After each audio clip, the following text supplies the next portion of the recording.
네, 시청자 여러분 안녕하십니까? 뉴스타트 2부 시작합니다. 트럼프는 동맹국에 호르무즈 파병을 요구했지만 냉담한 반응만 마주했죠. 화가 많이 났나 봅니다. 나토에 매우 어리석다면서 우리나라와 일본의 지원도 필요 없다고 쏘아붙였습니다. 지금까지 트럼프의 행보는 상식선에서 이해할 수 있는 범주를 훌쩍 넘어서 있습니다. 동맹이라는 말의 가치가 무색해졌습니다. 전쟁은 여러 측면에서 장기화 조짐을 보이고 있습니다. 국제유가의 고공행진 속에 이재명 대통령이 차량 부재 운행 검토를 지시했습니다. 만약 민간까지 강제한다면 1991년 걸프 전쟁 이후 처음이 되는 건데요. 여러 대책이 나오는데 효과는 어떨까요? 잠시 뒤 3부에서 전문가와 함께 분석해 보겠습니다. 그럼 이 시각 주요 뉴스부터 살펴보겠습니다. 트럼프 대통령은 호르무즈 해협 파병 요청을 거부한 북대서양조약기구 회원국들을 향해 어리석은 실수를 저지르고 있다고 말했습니다. 그러면서 나토는 물론 한국과 일본의 지원도 필요 없다고 밝혔습니다. 미 국가 대테러센터장 국장이 이란 전쟁에 반대한다며 자진 사퇴했습니다. 트럼프 지지층뿐 아니라 행정부 고위 인사들 사이에서도 전쟁의 정당성에 대한 의문이 퍼지면서 내부 진영의 분열이 확산할 수 있다는 분석이 나옵니다. 중국과 인도에 이어 파키스탄 유조선이 호르무즈 해협을 처음으로 통과했습니다.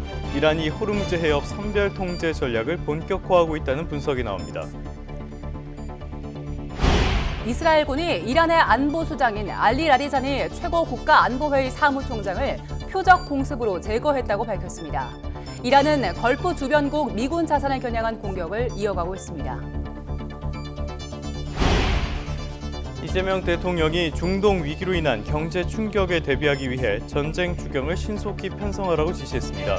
정부는 자동차 운행 오부제 등 에너지 수요 절감 방안에 대한 검토에 착수했습니다. 과거 동료였던 항공사 기장을 살해하고 도주했던 전직 항공사 부기장이 범행 14시간여 만에 붙잡혔습니다. 피해자는 범행을 3년 전부터 계획했고 4명을 살해하려 했다고 말했습니다. 네, 중동 사태 소식부터 살펴보겠습니다. 트럼프가 호르무즈 해협 파병 요청을 거부한 유럽 동맹국들을 향해서 어리석은 실수를 저지르고 있다며 도움이 필요 없다고 주장했습니다. 미국의 대테러 수장은 이란 전쟁을 지지할 수 없다며 사의를 밝혀 파장이 일고 있는데요. 워싱턴 연결해 보겠습니다. 신윤정 특파원, 트럼프 대통령이 북대서양 조약기구 나토뿐 아니라 한국도 거론하면서 도움이 필요 없다고 말했다고요? 네, 현지 시간 화요일 백악관에서 아일랜드 총리와 만난 트럼프 미국 대통령은 작심한 듯 유럽 동맹국들을 몰아세웠습니다. 이란에 대한 군사공격에는 찬성하면서도 미국을 돕지 않는다며 실망했다고 말했는데요. 영국과 프랑스 등 나토 동맹국들이 호르무즈 해협 파병 요청을 거부한 데 대해서 정말 놀랍다며 매우 어리석은 실수라고 직격탄을 날렸습니다. 직접 들어보겠습니다. I think NATO's making a very foolish mistake, and I've long said that, I wonder whether or not NATO would ever be there for us. So this was a great test because we don't need them, but they should have been there.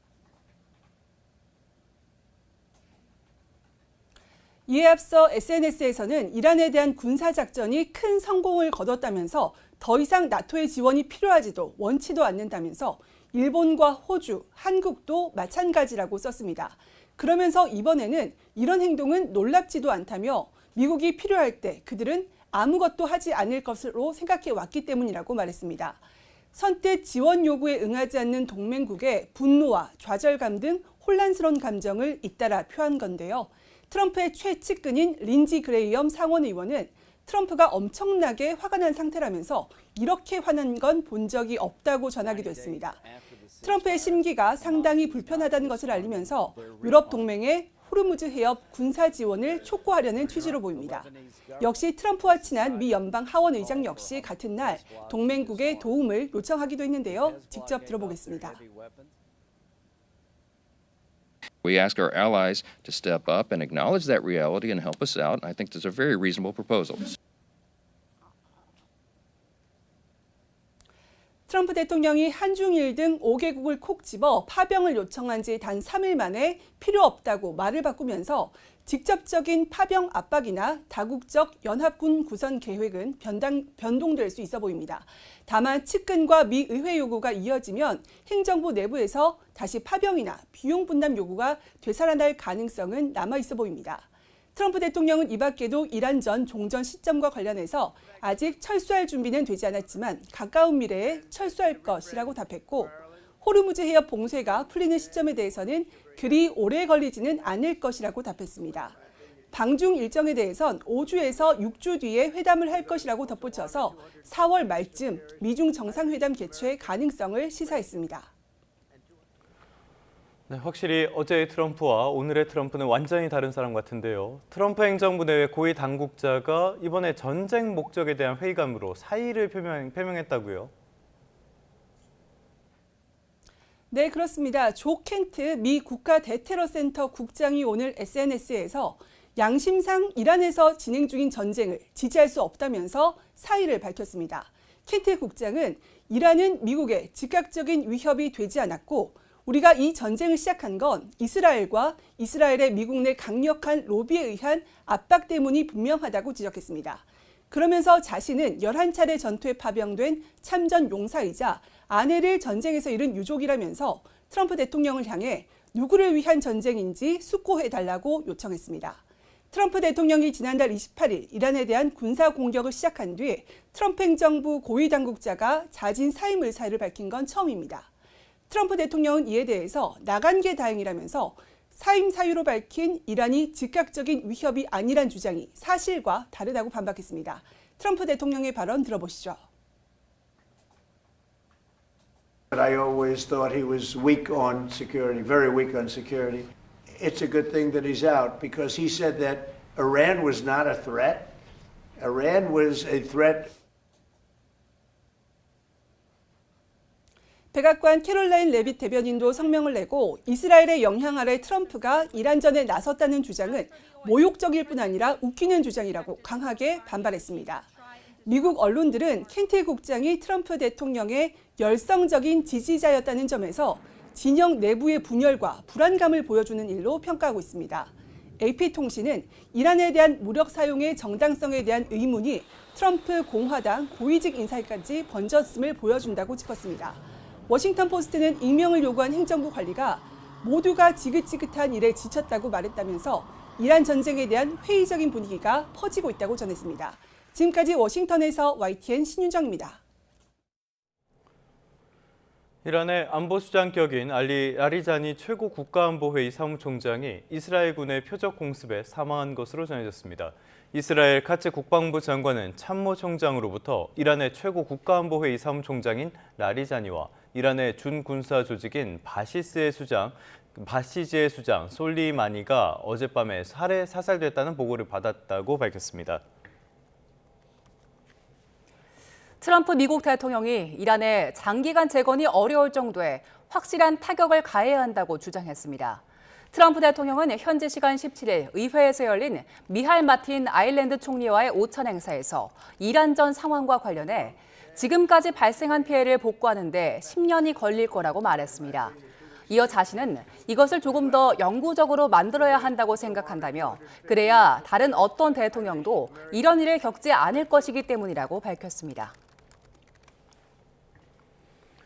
중국과 인도에 이어서 이번엔 파키스탄 유조선이 이란이 호르무즈 해협을 통과했습니다.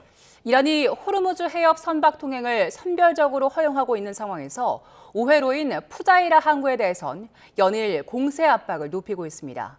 오만 무스카트에서 김혜린 기자가 보도합니다. 파키스탄의 유조선 카리치호가 호르무즈 해협을 통과해 본국으로 향했다고 로이터 통신 등 외신들이 보도했습니다. 선박 추적업체 마린 트래픽은 SNS에 카리치호의 사진과 항행 경로를 공개했습니다. 전쟁 발발 이후 비이란 화물선이 위치 정보를 송출하는 선박 자동 식별 장치를 켠 채 해협을 통과한 건 이번이 처음입니다. 앞서 중국에 이어 인도 국영해운공사 소속 LPG 운반선 두 척도 호르무즈 해협을 지나 목적지에 도착했다고 인도 당국이 밝혔습니다. Straight of Hormuz में के इलाके में अभी भी वहाँ पर स्थगित हैं, तो ये हमारा इरादा है कि ईरान के साथ और अन्य देशों के साथ बात करके 스콧 베센트 미 재무장관도 이란산 원유를 실은 중국과 인도 유조선이 해협을 통과하고 있고 더 많은 선박이 통과할 것으로 본다고 밝혔습니다. 이란은 그동안 미국과 동맹국들을 제외한 제3국 선박에 대해선 안전한 항행을 보장한다는 뜻을 밝혀왔습니다. 이 때문에 이란이 호르무즈 해협 선별 통제 전략을 본격화하고 있다는 분석이 나옵니다. 상황이 이렇다 보니 안전한 통행권을 보장받기 위해 일부 유럽 국가들도 이란과 개별 협상에 나선 것으로 전해졌습니다. Und die Risiken dieses Krieges sind groß, sehr groß. Und deswegen wird es hier keine militärische Lösung geben, sondern es wird nur eine politische Lösung geben.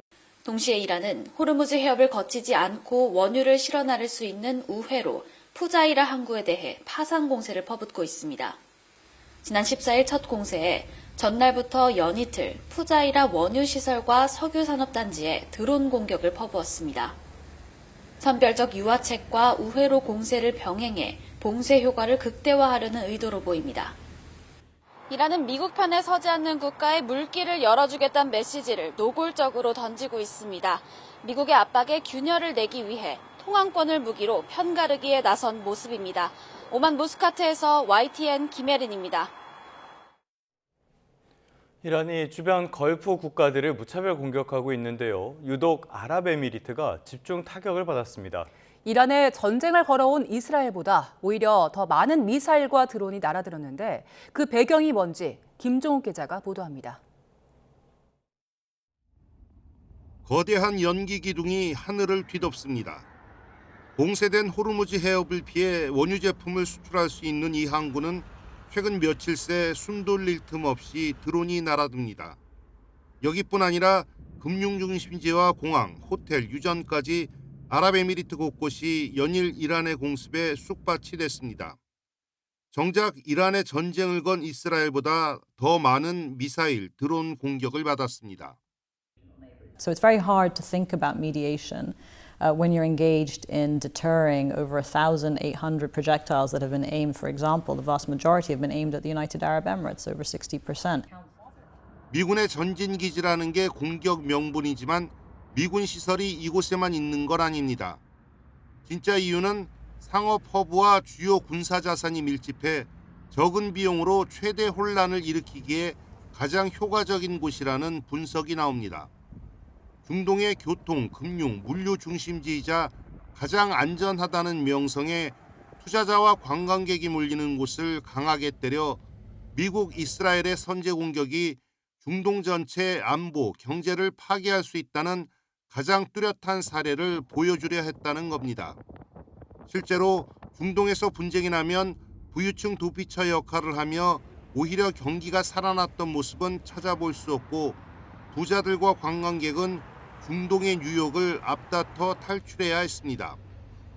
아랍에미리트가 2020년 이른바 아브라함 협정으로 이란의 적국인 이스라엘과 관계 개선에 적극적이었다는 점도 요인으로 분석됩니다. 이 협정으로 이스라엘과 아랍권 4개국이 수교하게 됐고 미국 트럼프 정부는 이 협정을 확대해 이란을 영내에서 고립시키려 했습니다.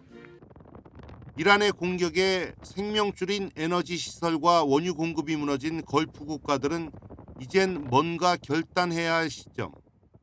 Even if the current war in this phase draws to an end, we now have a new chapter of geopolitical instability in that really important region of the world for oil and gas supplies. I think it's going to be with us for quite a while, conceivably even through the rest of the term of President Trump's term. 이란 입장에선 사이가 그리 나쁘지 않았던 아랍에미리트마저 관계 파탄을 감수해야 할 사생결단, 절박한 나날이기도 합니다. YTN 김종욱입니다. 중동 사태로 원유 수급에 차질이 빚어지면서 원유를 정제해 만든 원료를 사용하는 제조업체들도 큰 어려움을 겪고 있습니다. 상황이 길어지면 다음 달에는 공장 가동을 일부 멈춰야 할 것 같다는 목소리도 나옵니다. 송수연 기자가 현장에 다녀왔습니다. 필름처럼 이어진 비닐 원단을 잘라서 붙이고 손잡이 구멍도 뚫습니다. 완성된 비닐봉투는 마트나 식당 등에 납품됩니다. 이렇게 만들어지는 비닐 제품의 원료인 폴리에틸렌은 원유를 기반으로 생산돼 석유화학 물질입니다. 그런데 최근 중동 사태로 뱃길이 막혀 원유 수급이 어려워지면서 폴리에틸렌 공급에도 차질이 생겼습니다. 이 공장에서 사용하는 폴리에틸렌은 이달 들어 1톤에 135만 원에서 155만 원으로 올랐습니다. 그마저도 원유 수급이 불안정해 원하는 만큼 구하기도 힘듭니다. 저희가 원료 공급을 받으려고 해도 저희가 원하는 양만큼 원료를 받지 못하고 있는 상황입니다. 현재 저희가 원하는 양의 60에서 70% 정도. 이렇다 보니 약속한 물량을 공급하는 것도 쉽지 않습니다. 또 저희가 공급에 문제없게 해드리겠습니다라고 약속을 할 수가 없는 상황이에요. 이러다가는 물건을 만들수록 손해를 볼 수도 있는 상황. 다음 달에는 공장 가동을 일부 멈춰야 하나 고민입니다. 원료 들어오는 상황에 따라서 품목별로 지금 12대 라인이 가동되고 있으면 거기서 두세 대, 세네 대를 가동을 줄여야 될 상황이에요. 이런 걱정이 현실이 되지 않기를 중동 사태로 타격을 입은 제조업체 관계자들의 한숨이 깊어지고 있습니다. YTN 송수연입니다. 유럽연합의 카야 칼라스 외교안보 고위 대표가 중동 전쟁의 당사국 모두의 체면을 살리고 분쟁을 끝내는 방안을 주변 나라들과 논의하고 있다고 밝혔습니다. 칼라스 대표는 로이터 통신에 이란과 이스라엘, 미국 모두 체면을 지키고 이 상황에서 벗어나는 방안을 제시할 수 있는지 지역 국가들과 논의해왔다고 말했습니다. 구체적으로 어떤 종전 방안을 논의하는지에 대해서는 밝히지 않았습니다. 이란의 새 최고 지도자 모즈타바 하메네이가 제3국을 통해 전달된 휴전 제안을 거부했다고 로이터 통신이 보도했습니다. 로이터 통신은 익명의 고위 관리를 인용해 모즈타바가 중재국 두 곳에서 전달받은 휴전 제안을 거절했다고 전했습니다. 이와 함께 모즈타바가 취임 뒤 첫 외교정책회의에서 미국과 이스라엘을 향한 보복 의지가 매우 강경하고 단호하다는 입장을 밝힌 걸로 알려졌다고 로이터는 설명했습니다. 네, 트럼프의 함정 파견 요청을 두고 여야 모두 당론 없이 신중론을 유지하고 있습니다. 정부 대응에는 온도차를 보였는데요.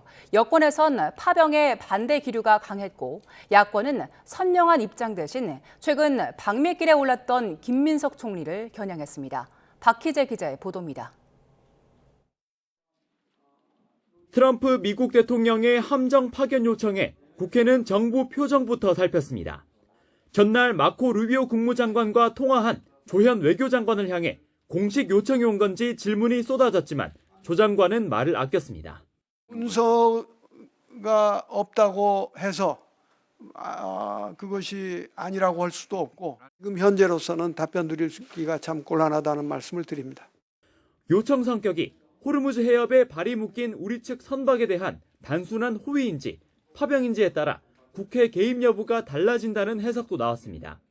여권은 파병할 경우 사실상 참전이고 위헌이라며 강한 반대 의견을 잇따라 내놨습니다. 이란의 전쟁은 복에 따라 침략 전쟁으로 볼 수도 있는 부분이기 때문에 자칫 잘못 파병하면 위헌 소지가 있다는 부분 말씀을 드릴 수 있습니다. 위헌입니다. 그리고 한미 상호방위조약 위반입니다. 미국이 침공당한 거 아니기 때문에 이거. 국민의힘은 선명한 입장을 내는 대신 국익을 최우선으로 하는 절묘하고 현명한 줄타기를 주문했습니다. 모두가 한미 동맹 관계가 잘 관리돼야 된다 이런 생각 갖고 있습니다. 중동의 전쟁에 좀 휘말리진 않았으면 좋겠다. 또 김민석 총리 책임론도 띄었습니다. 트럼프 대통령이 SNS에 군함 파견을 요청하기 직전 김 총리가 벤스 부통령과 만났다면서 사실상 뒤통수 맞은 것 아니냐고 꼬집은 겁니다.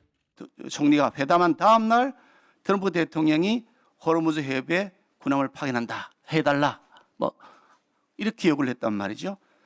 조현 장관은 오는 25일 프랑스 파리에서 열리는 G7 외교장관 회담에서 미국 루비오 장관과 면담할 예정이라고 설명했습니다. 워낙 민감한 사안이라 여야 모두 신중론을 유지할 뿐 구체적인 당 입장은 정하지는 못하고 있습니다. 미국에서 공식적인 요청이 올지 어떤 성격인지가 변곡점이 될 것으로 보입니다. YTN 박희재입니다. 네, 계속해서 정치권 소식 살펴보겠습니다. 초유의 제재 공모 사태 끝에 오세훈 서울시장이 6.3 지방선거 국민의힘 후보 등록을 마쳤습니다. 현역 배제 방침으로 파열음을 냈던 부산시장 후보도 결국 박형준 시장과 주진우 의원의 양자 경선으로 선회했습니다. 박정현 기자입니다. 고심하던 오세훈 서울시장이 3고 초려 끝에 6.3 지방선거 출마를 선언했습니다. 장동혁 지도부의 노선 변화를 요구하면서 공천 접수를 미뤄왔던 오 시장은 등록을 결심한 이유를 이렇게 설명했습니다. 최전방 사령관의 마음으로 이 전장에 나섭니다. 장동혁 지도부가 혁신 의지를 포기한 채 스스로 바뀌지 않는다면 서울에서부터 변화를 시작하겠습니다. 혁신 선대위 구성과 인적 쇄신 등 요구 조건은 하나도 받아들여지지 않았지만 할 만큼 했으니 본인이 직접 판에 뛰어들어 변화를 추동하겠다고 선포한 겁니다. 국민의힘 지도부와 공천관리위원회는 일제히 환영의 뜻을 밝혔습니다. 꼭 승리할 수 있도록 함께 힘을 모아주셨으면 좋겠습니다. 공천을 최대한 빨리 마무리하고 지방선거 승리를 이끌어낼 수 있도록 이기는 선대위를 구성하겠습니다. 같은 날 국민의힘 서울시장 경선 구도에 새로운 변수도 등장했습니다. 기재부 출신으로 세계은행 경력을 자랑하는 경제통, 강남을 초선 박수민 의원이 깜짝 등판한 건데 송원석 원내대표 비서실장이던 박 의원은 출마 일성에서 장 대표 변화를 촉구했습니다. 보수에서 진보까지를 포괄하는 국민정당, 새로운 미래정당으로 우리 당은 가야 합니다. 진영 논리를 벗어나야 되고 저는 장동혁 대표가 그 소명을 적절히 하고 있다고 생각하지는 않습니다. 현역 컷오프 방침이 전해져 파열음이 났던 부산시장 공천은 지역구 의원들이 장 대표와 면담까지 진행한 끝에 박형준 시장과 주진우 의원의 양자 대결이 성사됐습니다. 강원도 김진태, 경남 박완수, 울산 김두겸 등 현직들도 나란히 단수 공천장을 받았습니다. 다만 컷오프된 김영환 충북지사는 거듭 불복 의사를 밝히고 있고 대구시장 공천 역시 이정현 공관위원장이 중진 대거 탈락을 시사하고 있어 진짜 전쟁이 남았습니다. 반면 민주당은 사뭇 안정된 분위기입니다. 부산시장 추가 면접에 참여한 전재수 의원은 장관 시절 해양수산부 이전을 성과로 앞세웠고 당엔 경선을 요청하며 자신감을 드러냈습니다. 부산의 유일한 민주당 국회의원이 될 수 있었던 것은 딱 하나입니다. 야당의 여러 후보님들 계시지만 가장 큰 장점은 일할 줄 아는 사람, 일을 정말 잘하는 사람. 서울시장 후보들 간 공약 경쟁도 치열한데 박주민 후보는 탈모 치료비 지원을, 전현희 후보는 청년청 부활을, 정원호 후보는 청년 주택 공급을 내걸었습니다. 지방선거 70여일 전 거대 양당의 대조적인 모습입니다. 국민의힘 잡음은 단순한 공천 문제가 아니라 당의 노선과 주도권을 둘러싼 핵심 사안이라 앞으로도 갈등이 불가피할 거란 관측이 나옵니다. YTN 박정현입니다. 정부와 여당 청와대가 검찰개혁의 후속 법안 공소청 중수청 설치법 합의안을 최종 도출했습니다.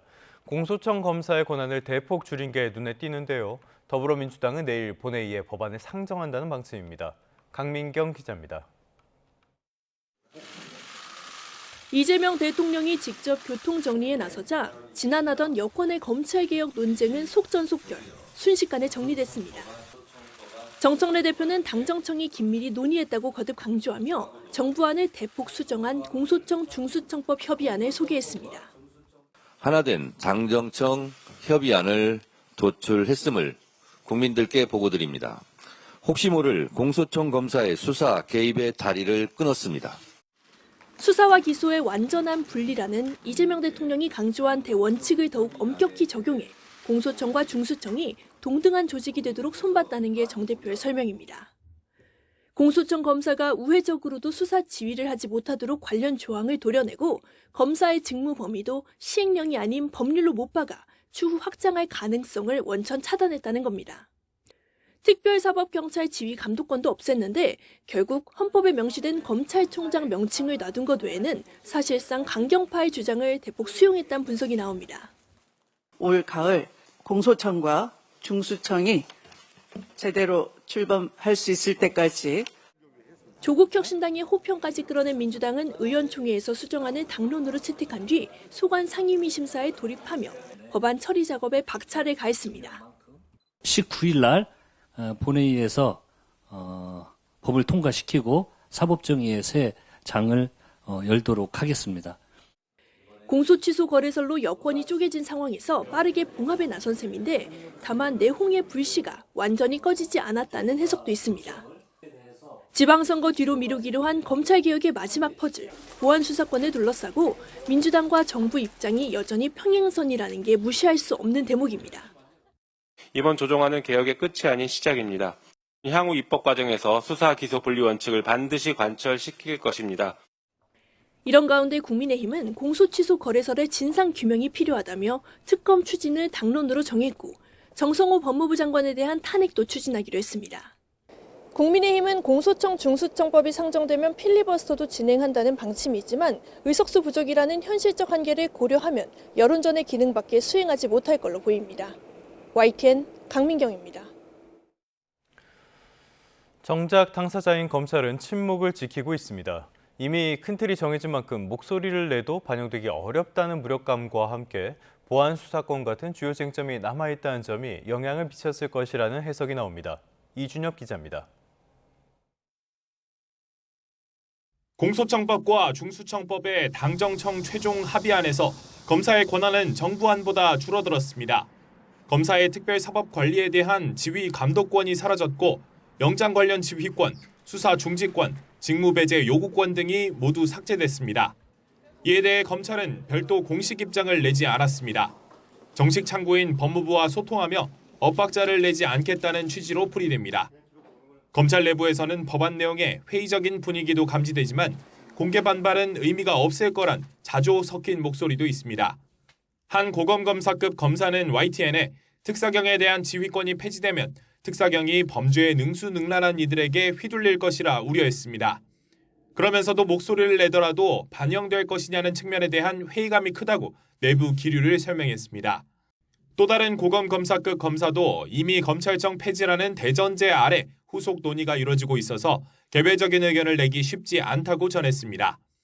지난해 검찰청 폐지는 물론 이후 항소 포기 결정 당시 반발이 줄줄이 터져나왔던 때와는 사뭇 다른 상황인데 이후 이뤄진 대규모 문책성 인사와 사의표명 여파가 작용했을 거라는 분석도 나옵니다.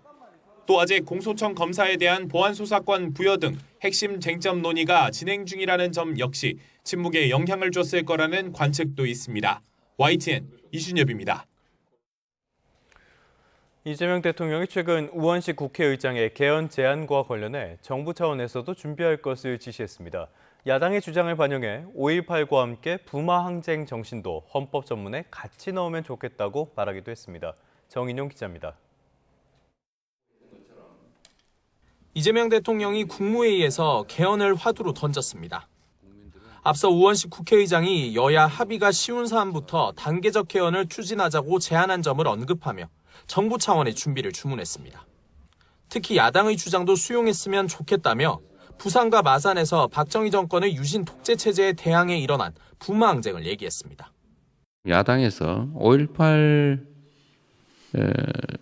정신을 헌법 전문에 넣으면서 부마 항쟁도 넣자 뭐 이런 주장을 했던 기억이 나거든요. 저는 그것도 한꺼번에 같이 하면 더 좋을 것 같아요. 부마 항쟁도 헌정사에서 의미가 있는 만큼 형평성에도 맞고 논란도 줄일 수 있다는 게 이 대통령 설명입니다. 실제 국회에서 여야 간 합의가 이뤄질 경우 민주화 정신 헌법 전문 수록을 포함해 비상계엄 선포 요건 강화, 지방자치 강화 등이 단계적 개헌 대상으로 거론됩니다. 다만 야당은 급하게 처리할 일이 아니란 입장이어서 우 의장 제안대로 6.3 지방선거 때 개헌 국민투표를 함께 치르는 게 쉽지는 않아 보입니다. 이틀 연속 검찰개혁 관련 의견을 SNS에 올렸던 이 대통령은 국무회의에서 공개적으로 아쉬움도 드러냈습니다. 결과적으로 당정청 간 협의가 됐지만 그간의 논의 과정이 서툴렀다는 취지로 지적했습니다. 갈등 의제일수록 또 이해관계가 부딪히는 것일수록 정말로 진지하게 터놓고 진짜 수기를 해야 됩니다. 이 대통령은 특히 당정 관계에서 누가 우위에 있는 것도 아니라며 더 많이 노력해야 한다고 당부했습니다. 중수청 공소청 설치 법안을 둘러싼 당정 협의는 일단락됐지만 추후 개정 대상인 검사의 보안 수사권 인정 여부 등을 놓곤 이견이 여전한 만큼 당정 간 소통을 거듭 강조한 거로 풀이됩니다. YTN 정인용입니다. 3월 18일 수요일 오늘의 주요 일정 살펴보겠습니다. 더불어민주당 소속 국토교통위원들과 국토교통부가 당정 협의를 열고 주택 공급 확대 신속 추진을 포함한 민생 입법 과제를 점검합니다. 당정은 서민 주거 취약계층을 보호하고 항공 안전 신뢰를 회복하기 위한 개정안 등을 두루 점검할 예정입니다. 보유세 과세 기준이 되는 올해 아파트와 연립주택 공시가격이 전국 평균 9.16% 오르고 서울은 20% 가까이 급등했습니다. 국토교통부는 1월 1일 기준으로 조사 산정한 공동주택 1,585만 호 공시가격에 대한 소유자 열람 및 의견 청취 절차를 오늘부터 20일 동안 진행한다고 밝혔습니다. 여론조사 비용 대납 의혹을 받는 오세훈 서울시장의 두 번째 공판이 오늘 열립니다. 서울중앙지방법원은 정치자금법 위반 혐의로 기소된 오 시장과 강철원 전 정무부 시장, 사업가 김한정 씨의 2차 공판기를 진행합니다. 재판부는 명태균 씨를 불러 증인신문을 진행할 예정입니다. 12.3 비상계엄 가담 혐의로 1심에서 실형을 선고받은 이상민 전 행정안전부 장관의 항소심 재판이 오늘 시작됩니다. 서울고등법원은 오늘 오후 2시 이 전 장관의 내란 중요임무 종사 혐의 항소심 첫 공판을 진행합니다. 지난달 10일 1심 재판부는 이 전 장관이 비상계엄 당일 윤 전 대통령으로부터 국회 봉쇄와 언론사 단전 단수 지시를 받은 뒤 소방청장에게 협조를 지시했다고 보고 징역 7년을 선고했습니다. 지금까지 오늘의 주요 일정이었습니다. 윤석열 전 대통령의 무상 여론조사 수수 사건을 심리하는 재판부가 배우자인 김건희 씨를 증인으로 채택했습니다. 구속된 이후 두 사람의 첫 만남이 법정에서 이뤄지게 될지 관심입니다. 임예진 기자의 보도입니다. 정치브로커 명태균 씨로부터 2억 7천만 원 상당의 불법 여론조사를 수수한 혐의로 재판에 넘겨진 윤석열 전 대통령. 심리를 맡은 서울중앙지법 형사합의 33부 이진관 재판장은 첫 공판에서 특검이 공범으로 지목한 김건희 씨를 증인으로 채택했습니다. 창원지법과 중앙지법의 연관 사건 1심 판결에 다른 판단이 있어 사실관계를 명확히 하기 위해 필요하다는 특검 측 신청을 재판부가 받아들인 겁니다. 변호인 측이 진술 거부권을 행사할 거라며 반대 의사를 밝혔지만 재판부는 질문할 기회는 줘야 한다고 일축했습니다. 재판부는 김 씨의 증인 신문을 다음 달 14일 오후 2시에 진행한다는 계획인데 김건희 씨가 소환에 응한다면 지난해 7월과 8월 두 사람이 잇따라 구속된 이후 첫 대면입니다. 같은 날 다른 사건의 피고인으로 나란히 법원에 출석한 적은 있지만 교정당국이 동선이 겹치지 않게 조정하면서 마주치진 않았습니다. 어제 윤 전 대통령 재판이 열리기 전에도 같은 법원에서 김건희 씨의 매관매직 의혹 첫 공판이 열렸는데 김 씨 측은 일부 물품을 수수한 건 인정하면서도 공직청탁 등 대가성은 없었다며 혐의를 부인했습니다. YTN 임혜진입니다. 남양주 스토킹 살인 사건 피의자 김모 씨는 범행 전 피해자에게 연락할 수 없게 되자 피해자의 지인까지 접촉한 걸로 파악됐습니다. 자신을 신고한 피해자를 회유해달라고 요청한 걸로 파악됐는데요. 최승훈 기자의 단독 보도입니다. 스토킹 살인 사건의 피의자 김모 씨는 지난달 내려진 잠정조치 3호 결정으로 피해자에 대한 통신 접근이 금지된 상태였습니다. 피해자에게 직접 연락할 수 없게 되자 김 씨는 피해자의 지인을 접촉했던 것으로 파악됐습니다. YTN 취재 결과 김 씨는 이 지인에게 피해자를 회유해달라고 요청한 것으로 파악됐습니다. 사건을 무마해달라며 자신을 스토킹 혐의로 신고한 피해자는 물론 지인까지 압박한 것으로 보이는 정황입니다. 피해자의 신고로 수사를 받는 데 대한 불만을 가졌던 것으로도 보이는 상황. 경찰은 이 같은 조사 내용을 바탕으로 김 씨가 피해자 가족과 지인도 위협할 가능성이 있다며 구속 필요성을 강조한 것으로 전해졌습니다. 또 피해의 중대성 등을 고려해 피의자 김 씨의 신상 공개 여부를 결정할 심의위원회를 열기로 결정했습니다. 앞서 피해자는 과거 교제했던 김 씨와 헤어진 뒤 자신의 차에서 위치 추적 의심 장치가 발견되자 지난달 초 김 씨를 스토킹 혐의로 고소하는 등 모두 6차례 경찰에 신고했습니다. 또 김 씨의 스토킹을 피해 수차례 직장을 옮겼지만 결국 김 씨가 휘두른 흉기에 목숨을 잃었습니다. YTN 최승훈입니다. 지난해 관계성 범죄가 이어지자 경찰은 가해자 위치 추적 전자장치 부착과 유치장 유치, 또 구속영장을 함께 신청하는 방안을 포함한 종합대책을 공개했습니다. 하지만 지난 주말 발생한 스토킹 살인 사건에서도 거듭된 위기 신호를 넘겼다는 지적이 나오면서 공연불에 그쳤던 비판이 제기됩니다. 김희영 기자의 보도입니다.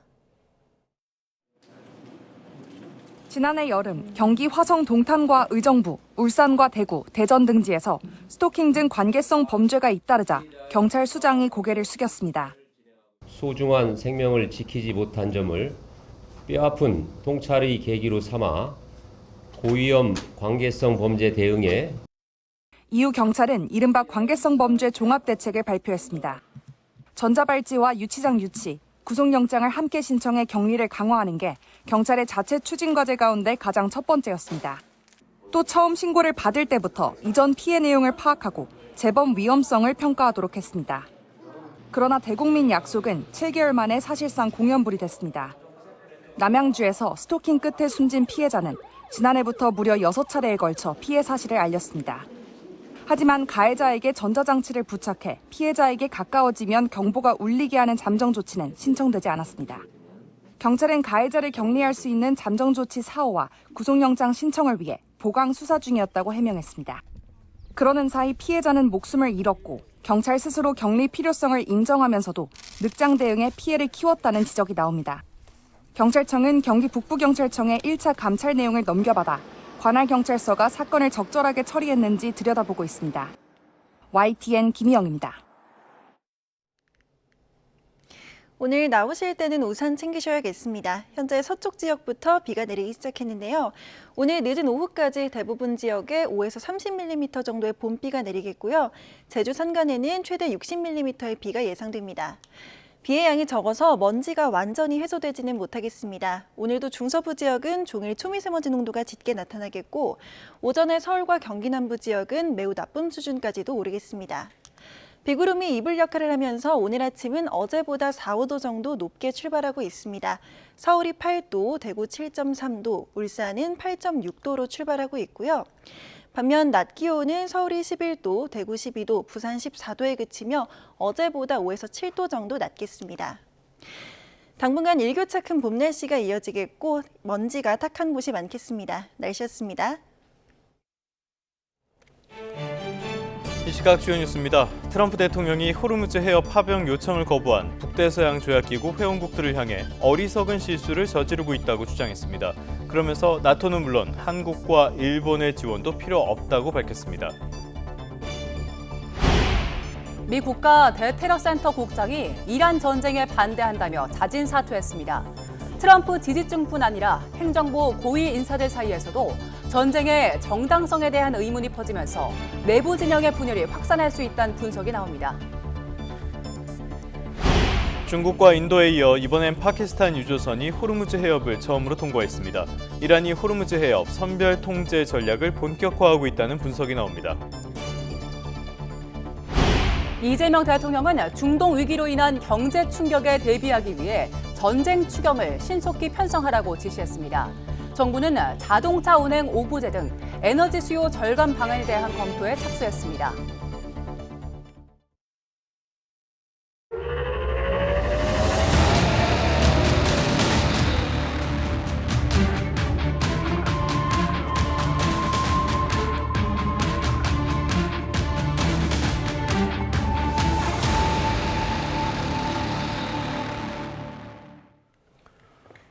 네, 다시 중동 사태부터 살펴보겠습니다. 미국을 등에 업고 전선을 계속 넓혀가는 이스라엘이 이번에는 이란의 안보 수장을 제거했다고 밝혔습니다. 이에 맞서 이란은 걸프 주변국의 미군 자산을 겨냥해 미사일과 드론을 발사하며 중동 전역을 계속 흔들고 있습니다. 요르단 암만에서 조수연 특파원입니다. 이라크 주재 미국 대사관으로 향하던 드론이 방공망에 요격됩니다. 현지 시간 17일 미 대사관을 겨냥한 드론과 로켓 공격이 잇따르면서 바그다드에서 폭발음이 울렸습니다. 일부는 격추됐지만 드론 한 대가 대사관 단지 내부를 타격해 화재가 발생했습니다. 이라크에서 미국 자산을 겨냥한 친이란 무장 세력의 공격이 끊이지 않는 가운데 이란은 주변 걸프국들을 계속 공격하고 있습니다. 사우디아라비아, 쿠웨이트, 카타르의 미사일과 드론이 날아들었고 아랍에미리트 아부다비에서는 미사일이 요격되면서 떨어진 파편에 맞아 한 명이 숨졌습니다. 이에 맞서 이스라엘군은 이란 정권 기반 시설을 겨냥해 강도 높은 공습을 이어가며 미사일 역량을 약화하고 있다고 강조했습니다. 또 표적 공습으로 이란의 안보수장 나리자니와 바시즈 민병대 지휘관을 제거했다고 밝혔습니다. חוסלו הלילה והצטרפו לראש תוכנית ההשמדה החמינאי וכל מסוכלי ציר הרשע במעמקי הגיהנום. 비슷한 시각 나리자니의 SNS 계정에는 전사자들을 애도하는 자필 글이 올라왔는데 이란 정부는 나리자니 사망 여부에 대한 입장을 내놓지 않고 있습니다. 이스라엘군은 이란을 지원하는 헤즈볼라 기반도 해체하겠다는 목표로 레바논 남부에서 지상전을 개시했습니다.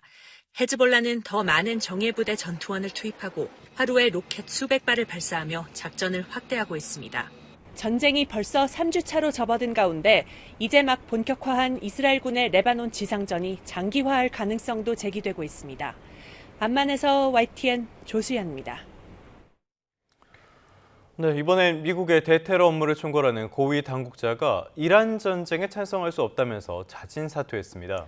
트럼프 대통령은 물러나서 다행이라고 말했지만 내부 진영의 분열 조짐이 보이고 있습니다. 워싱턴에서 홍상희 특파원입니다. 트럼프 대통령의 오랜 지지자이자 퇴역 군인인 조 켄트 미 국가 대테러 센터 국장이 자리에서 물러나겠다고 밝혔습니다.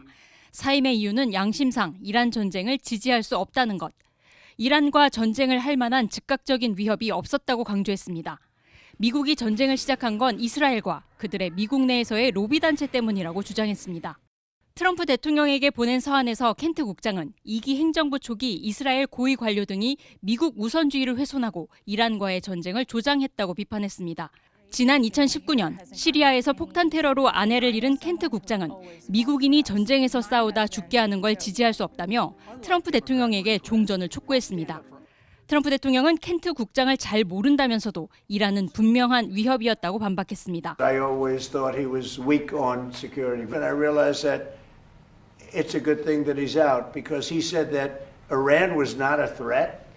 Iran was a threat. Every country realized what a threat Iran was. 마이크 존슨 미 하원 의장도 이란이 핵무기 확보를 위한 농축 단계에 매우 근접해 있었다며 트럼프 대통령을 옹호했습니다. I don't know where Joe Kent is getting his information, but he wasn't in those briefings. Clearly, we would have mass casualties of Americans, service members and others, and our installations would have been dramatically damaged. 하지만 대이란 전쟁이 시작된 이후 트럼프 행정부 고위 인사가 처음으로 양심 선언과 함께 사퇴하면서 적잖은 파장이 예상됩니다. 트럼프 지지층뿐만 아니라 행정부 고위 인사들 사이에서도 이란 전쟁의 정당성에 대한 의문이 확산하면서 내부 진영의 분열이 감지되고 있습니다. 워싱턴에서 YTN 홍상입니다. 트럼프는 북대서양 조약기구 나토 회원국 대부분으로부터 대이란 군사작전에 관여하지 않겠다는 통보를 받았다면서 한국과 일본 등의 도움도 필요 없다고 밝혔습니다. 트럼프 대통령은 SNS에 올린 글을 통해 이미 상당한 군사적인 성공을 이뤘기 때문에 더는 나토 회원국들의 지원이 필요하지도 바라지도 않는다면서 불만을 나타냈습니다. 이어서 우리는 절대 그런 적이 없다며 일본, 호주나 한국도 마찬가지라고 주장했습니다. 안규백 국방장관은 아덴만에서 해적을 소탕하는 청해 부대를 호르무즈에 투입하는 것은 차원이 다른 문제라며 현재 상태에서는 고려하고 있지 않다고 밝혔습니다. 미국이 공식 요청하더라도 파병 문제는 국회 동의가 필요한 사안이라고 강조했습니다. 나혜인 기자입니다.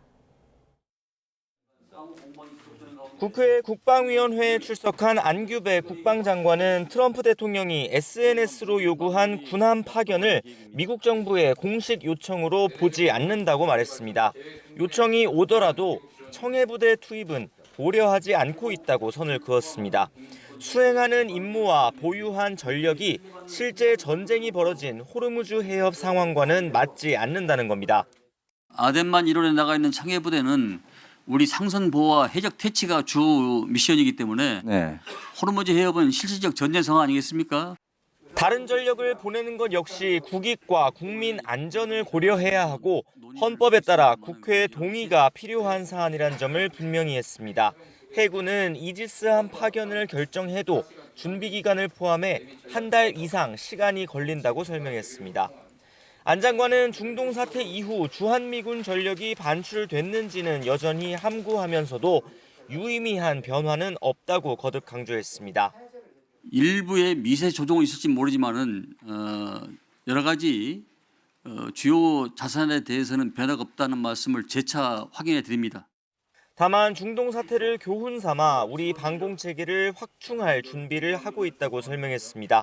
구체적으로는 오는 2029년 계획한 북한 장사정포 요격 체계 전력화 일정을 1년가량 앞당기려고 노력하고 있다고 밝혔습니다. YTN 나힌입니다. 미국의 호르무즈 해협 파병 압박에 시민단체들의 반발도 잇따르고 있습니다. 조계종은 오체 투지 행진에 나섰고 여러 시민단체들도 줄줄이 반대 성명을 냈습니다. 정영수 기자입니다.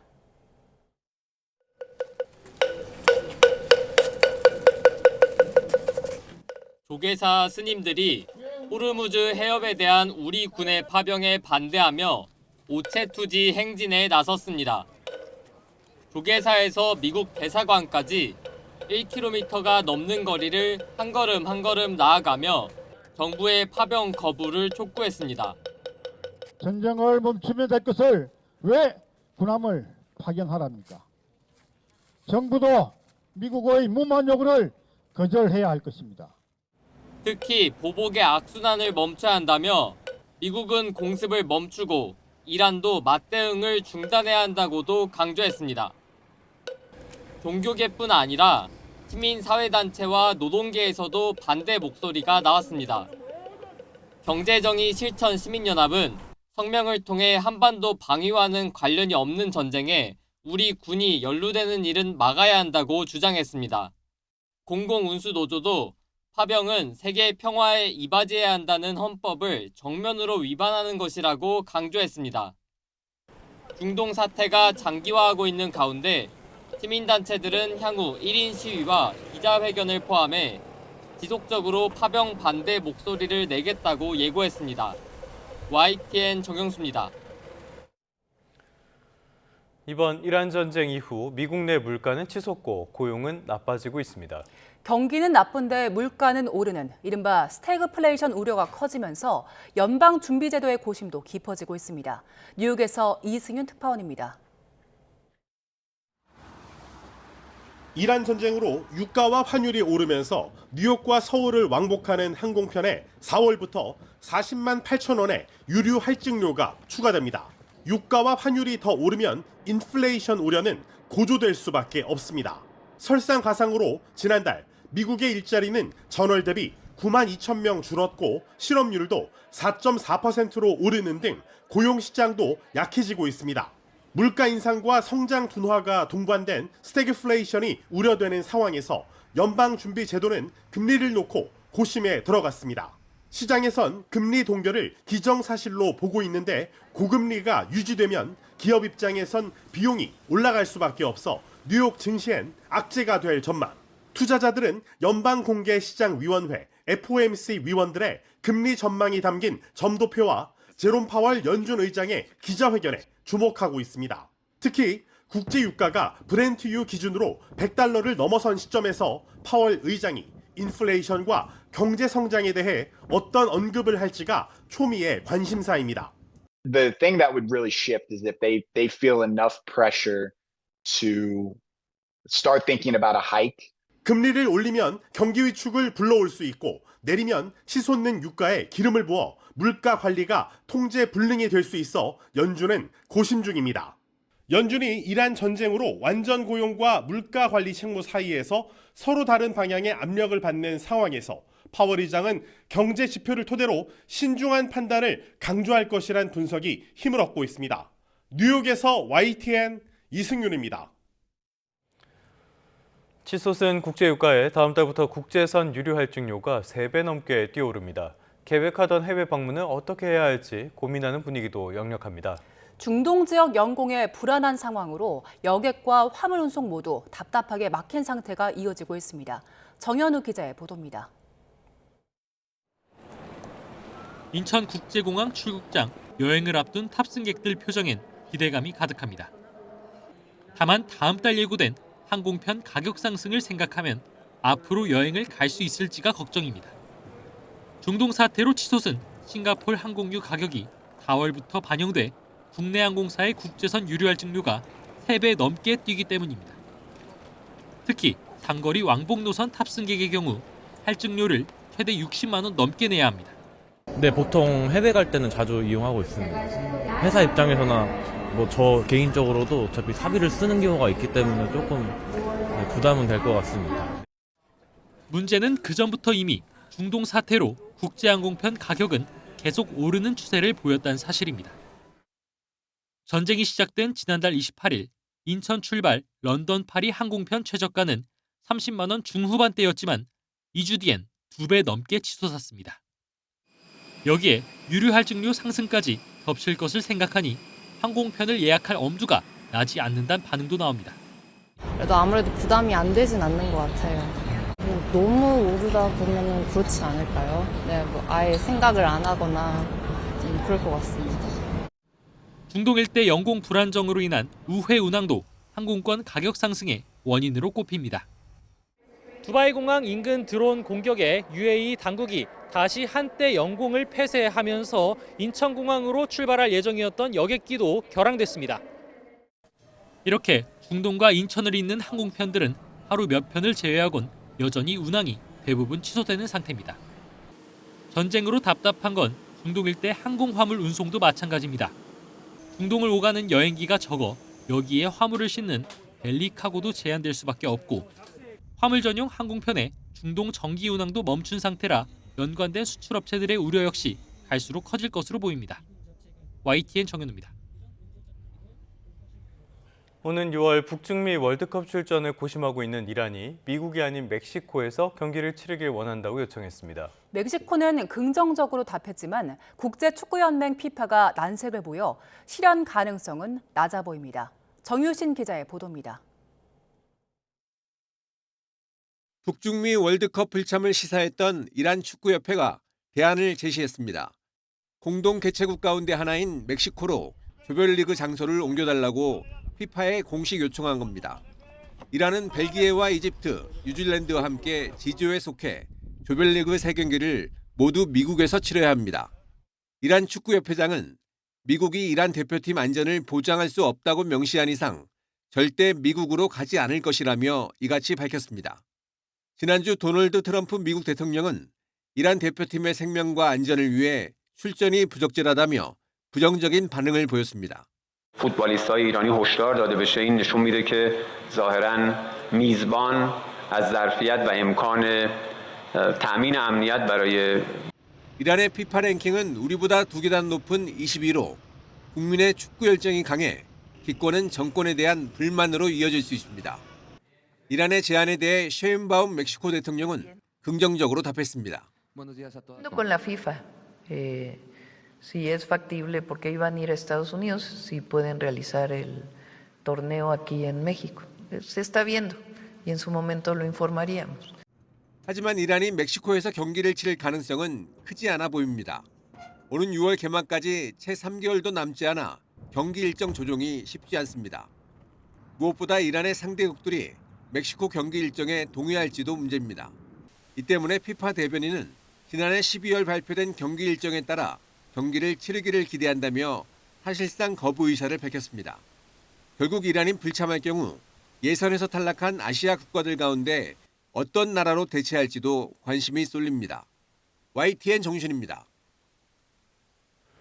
네, 다음 소식입니다. 이재명 대통령은 중동 지역의 긴장 고조로 인한 경제 위기에 대비하기 위해 전쟁 추경을 신속히 편성해 주길 바란다고 당부했습니다.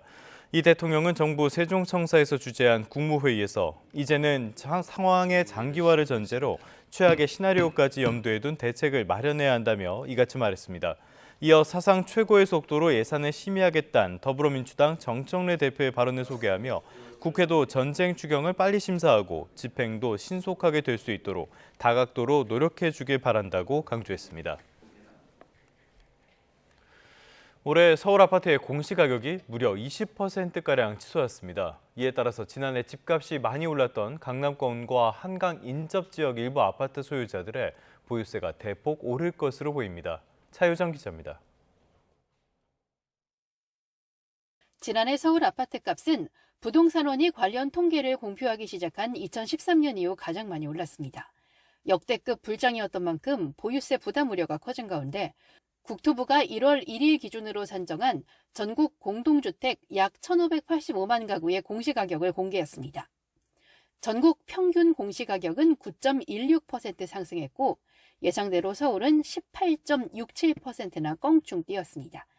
공시가격은 매년 시세의 현실화율을 곱해 산정하는데 현실화율은 69%로 동결됐지만 서울 일부 지역 시세가 워낙 올랐기 때문입니다. 고가 아파트가 밀집한 강남과 송파, 서초 등의 상승률은 24.7%, 한강 인접 자치구도 23.13%에 달했습니다. 특히 서울은 고가 아파트가 밀집한 강남, 송파, 서초 등 강남 3구와 성동, 용산 등 한강 인접 자치구의 상승률이 두드러졌으며 전국에서 공시가격이 가장 비싼 아파트는 325억 7천만 원인 서울 강남구 청담동 에테르노 청담으로 조사됐습니다. 서울 핵심 지역 공시가격이 큰 폭으로 뛰면서 집주인이 내야 할 보유세 부담도 커질 전망입니다. 강남 3구와 한강벨트 등 핵심지 고가주택 소유자의 재산세와 종부세를 합친 보유세는 단지에 따라 지난해보다 40-50% 이상 급증하는 것으로 추정됐습니다. 반면 서대문, 관악, 성북, 노도강 등 그 외 자치구 상승률은 6.93%에 그쳐 보유세 부담이 지난해와 비슷할 것으로 보입니다. 25년도의 가격 상승이 실제 시세 상승이 특정 지역에 집중적으로 더 높게 나타났었고 이에 따라 보유세 부담을 피하려는 다주택자와 고가 1주택자 등의 절세 매물이 시장에 더 풀릴 가능성도 있다는 전망이 나오고 있습니다. YTN 차유정입니다. 최근 서울 고가 주택 시장의 매물 증가와 매수 관망세의 영향으로 주택 사업자들의 경기 전망이 하락했습니다. 주택산업연구원이 주택사업자 대상으로 설문조사를 진행한 결과 3월 주택사업 경기 전망 지수가 전월 대비 6.8포인트 하락한 89로 조사됐다고 밝혔습니다. 이 주택사업 경기 전망 지수는 기준선인 100을 넘으면 경기를 낙관적으로 내다보는 업체 비율이 더 높다는 걸 뜻하고요. 100을 밑돌면은 그 반대입니다. 수도권이 12.4포인트 내려 하락폭이 큰 가운데 서울이 13포인트, 경기는 9포인트, 인천은 15.2포인트 각각 하락했습니다. 경기도 용인 반도체 국가산업단지에 전력을 공급하기 위해 추진되는 초고압 송전선로 건설을 두고 충청권 주민들의 반발이 커지고 있습니다. 송전선로가 주요 도시를 통과할 가능성이 제기되면서 대전에서는 건설 사업 전면 재검토를 촉구하는 건의안까지 채택됐습니다. 오승훈 기자입니다. 지방은 경기도와 수도권의 식민지가 아니다! 아니다! 아니다! 아니다! 대전과 세종, 충남북 주민들이 송전선로 사업 입지선정위원회를 앞두고 건설 백지화를 촉구하고 나섰습니다. 34만 5천 볼트급 초고압 송전선로가 충청권 주요 도시를 통과하면서 피해가 예상되지만 일방적으로 사업이 추진되고 있다는 주장입니다. 주민들은 송전선로 건설로 재산권이 침해될 뿐만 아니라 전자파와 자기장에 의한 건강권 침해도 우려하고 있습니다. 호남에서 신재생 에너지로 생산된 전기를 경기 용인 반도체 국가산업단지에 공급하는 사업으로 논의되는 지역마다 사업 백지화를 요구하는 반발이 잇따르고 있습니다. 용인 반도체 3단을 위해 우리 지역 주민이 충청권은 피해만 보고 전력이 지나가는 지역으로만 하지 저희한테는 혜택이 하나도 없습니다. 그 대안도 마련되지 않는 상태에서 송전선로가 국립대전현충원 상공을 통과할 가능성까지 거론되는 상황. 대전시 의회는 수도권 전력 공급을 위해 비수도권을 역차별하는 정책이라며 송전선로 건설 사업 전면 재검토를 촉구하는 건의안을 채택하고 정부에 전달하기로 했습니다. 144만 대전 시민을 대표하여 분산에너지법 입법 취지에 전면 충돌하는 신계룡, 북천안 송전선로 건설 사업을 즉각 중단하고 원점에서 전면 재검토할 것을 강력히 촉구하는 바입니다. 한국전력공사는 사업 재검토 계획을 묻는 취재진의 질문에 송전선로가 지나가는 세부 노선은 아직 결정되지 않았다고 답했습니다. 이어 주거 밀집 지역이나 교육시설 등 주민 생활에 민감한 지역은 향후 노선 결정 과정에서 최대한 우회하거나 영향을 최소화할 수 있게 하겠다고 밝혔습니다. 전국적으로 사업 백지화를 요구하는 목소리가 커지고 있는 가운데 송전선로 건설을 둘러싼 갈등의 골이 깊어지고 있습니다. YTN 오승훈입니다. 정부가 신규 원자력 발전소 건설을 본격화하면서 울산 울주군이 유치전에 뛰어들었습니다. 지자체는 지역 경제 활성화를 기대하며 속도를 내고 있지만 시민단체는 원전 밀집도가 세계 최고 수준이라며 반발했습니다. 보도에 오태인 기자입니다. 울산 울주군위의 임시회, 울주군이 제출한 신규 원자력 발전소 건설 후보 부지 자율 유치 신청 동의안이 의회 문턱을 넘었습니다. 이가 없으므로 가결됐음을 선포합니다.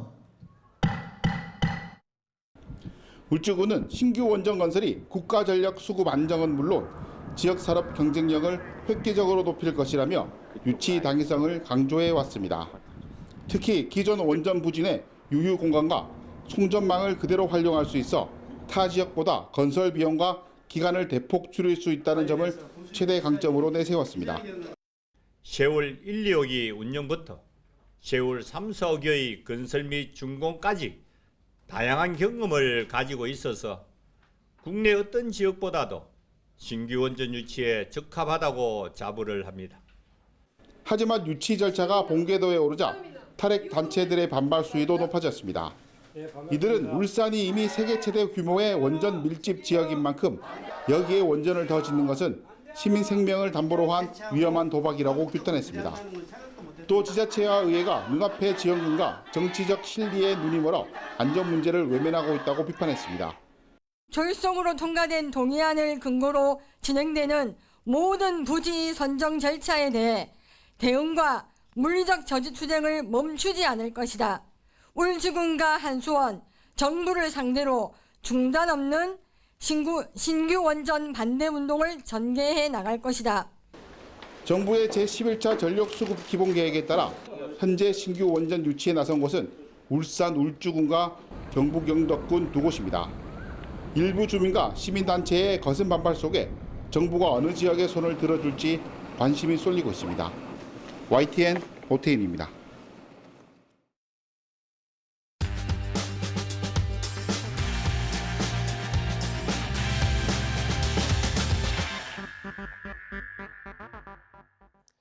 (3월 18일) 수요일 스타트 브리핑 시작합니다. 이란 전쟁이 1년간 이어지면 올해 한국 경제 성장률이 0%대로 떨어질 수 있다는 기사부터 보겠습니다. NH금융연구소가 발표한 전쟁 전개 시나리오별 보고서에 담긴 내용인데요. 동아일보가 정리했습니다. 한국은행이 지난달 26일 내놓은 올해 경제 성장률 전망치는 2%. 그런데 이틀 뒤에 전쟁이란 변수가 터져버렸죠.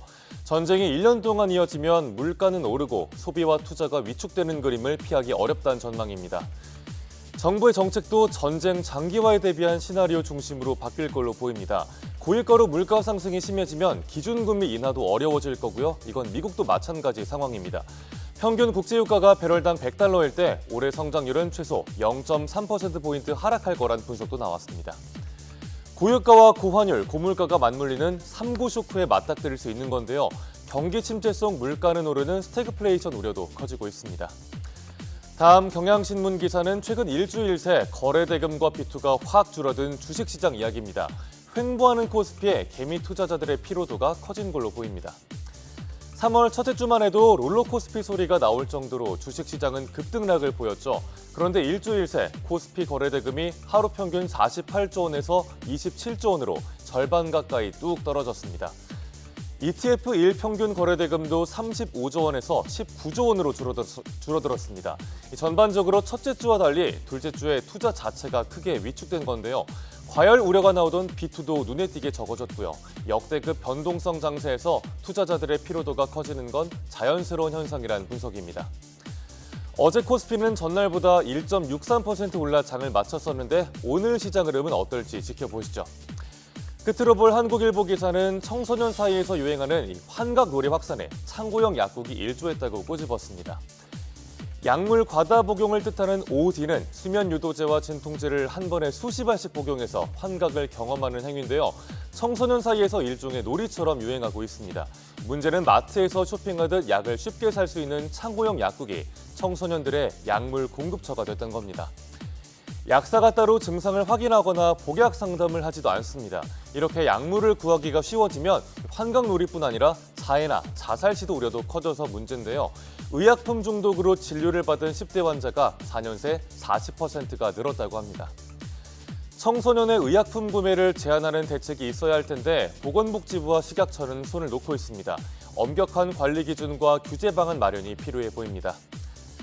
3월 18일 아침 신문 살펴봤습니다. 지금까지 스타트 브리핑이었습니다.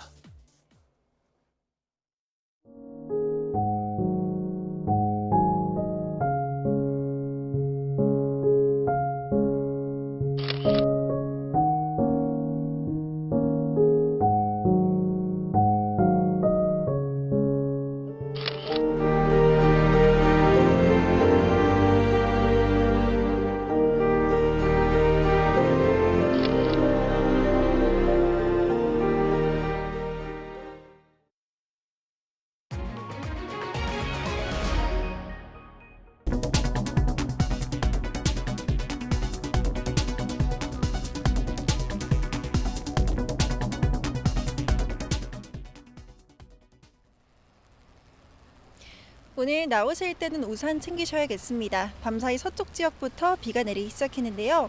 이곳 상암동도 조금 전부터 빗방울이 한두 방울씩 떨어지기 시작했습니다. 비의 양이 많은 건 아니지만 도로가 미끄러울 수 있는 만큼 출근길 교통안전에 유의하시기 바랍니다. 비는 오늘 늦은 오후까지 이어지겠고 남해안과 제주도는 밤까지 이어지는 곳도 있겠습니다.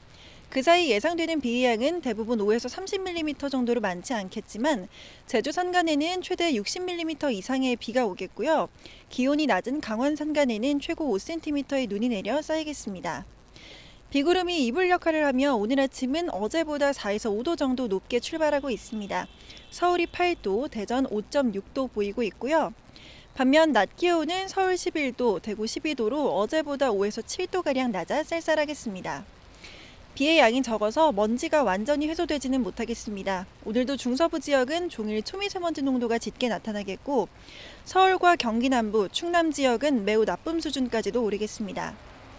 주 후반에는 기온이 다시 오르겠지만 당분간 공기가 탁한 곳이 많을 전망입니다. 오늘 제주도를 중심으로는 순간 풍속 초속 15m 안팎의 돌풍이 몰아치겠습니다. 시설물 관리에 유의하셔야겠습니다. 지금까지 YTN 정수현입니다. 뉴스타트 3부 잠시 뒤에 이어집니다.